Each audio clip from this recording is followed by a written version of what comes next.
আগে ক্যামেরা খুললেই কিন্তু আমার বর লজ্জা পেত। সেই লজ্জাটা কিন্তু অনেকটা কেটে গিয়েছে আমি ভিডিও করে। তো সকাল, সকাল পুজো দিতে চলে গিয়েছিলাম। আর আজকের পুজোটা ওকে কিন্তু একাই দিতে হবে। সেদিন ছিল ২২ তারিখ আমার জন্মদিন। বেরিয়ে পড়েছিলাম স্নান-দান করে। তো আমার কিছু প্রবলেমের জন্য কিন্তু আমি পুজোটা দিতে পারিনি।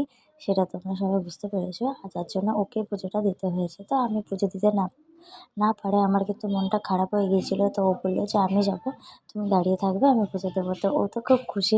সেদিন আমার জন্মদিন না ওর জন্মদিন বুঝতে পারছি না, ওই খুশি।